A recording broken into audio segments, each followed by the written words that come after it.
Well, this Wednesday we've got something kind of special. Well, I think it's special. You may find it boring, but I don't find it boring. Okay. It's actually really neat. It's just historic. Way back when I first started shooting videos, video wasn't around to be shot on, but my first train video ever, if you will, I shot it on 16mm black and white film.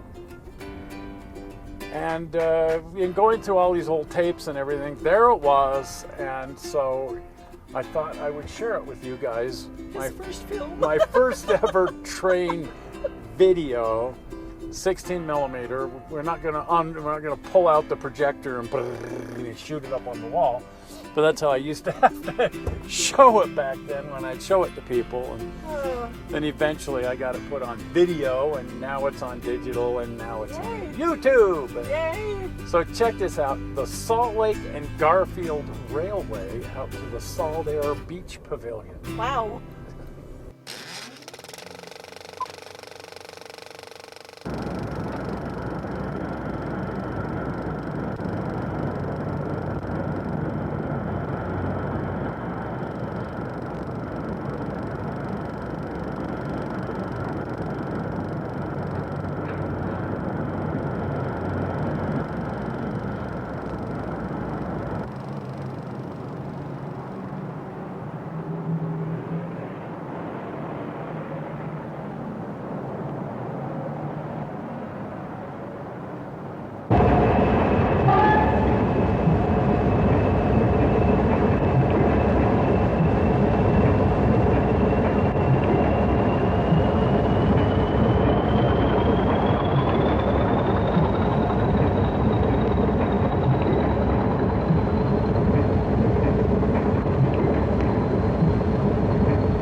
Since 1892, the Salt Lake, Garfield, and Western has connected the Great Salt Lake to Salt Lake City.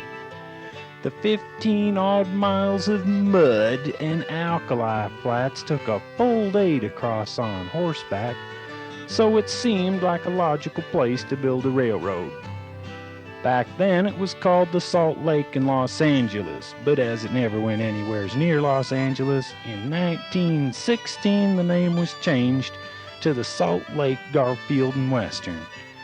It was built as an investment by the Mormon Church.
Today, the railroad hauls salt and odd freight up from the lake and takes coal back out to the Utah Power and Light Power Plant.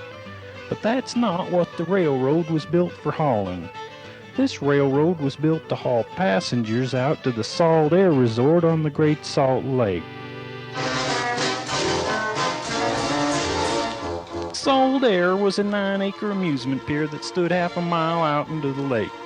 Some say it was the best amusement park west of the Mississippi. In fact, the San Francisco Examiner called it the Coney Island of the West. There was a circus, dancing, swimming, a giant roller coaster, operas, symphonies, and championship boxing matches.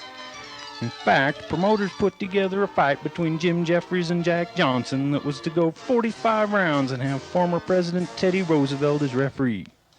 Folks rode the trains out to the huge pavilion at the rate of 10,000 people per day. The trains left every 45 minutes and the fare was 25 cents for the round trip.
Saltair burned and fell into the lake in 1925, and although it was rebuilt in 1929, it was never able to make any money anymore, so it was closed forever on Labor Day in 1958. The railroad still hauls passengers out to the lake, but only on holidays once or twice a year. But the freight still moves up and down the 15 miles of track almost every day, just like it has for nearly 100 years.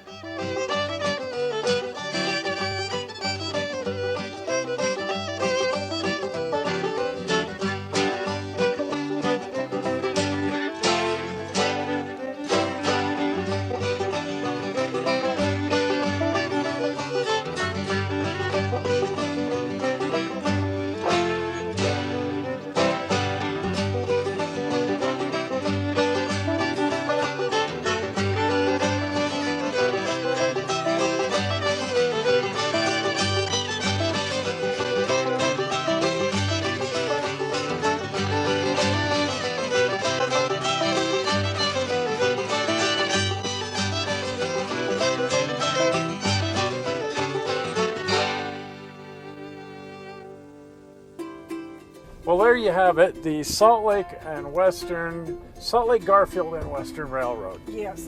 to the Saltair. Isn't that nice? And actually, when I filmed that, just to the industrial park out by Salt Lake International Airport, because the rest of the track was all gone. So I just rode with those guys on their train. What a hoot. That's what they do every day. They go out to the airport and pick up 2 or 3 box cars and bring them back to the Union Pacific and turn them over. And they're still doing that. Railroad's still in business. Yeah. Hasn't, it's just one of the world's shortest short lines, but there it is. Yeah. Just fun. Just fun.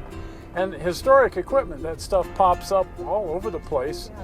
I can't tell you all the different places we've run into Salt Lake, Garfield, and Western equipment. Mm-hmm. We saw it at Rio Vista in California. Mm-hmm. And I used to ride that train by sitting on the bottom running board of the open car. And so we parked my butt there on my usual sitting spot, if you're in.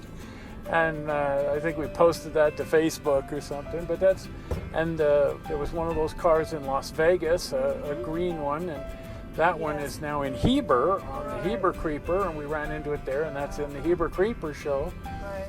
So it's just neat. It's a historic railroad that's been around, and oddly enough, still manages to survive, even though it It's just a shadow of a ghost of its once self. Right.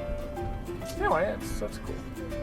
Well, this actually will be the last Wednesday show we're going to be Right. putting up for a little while.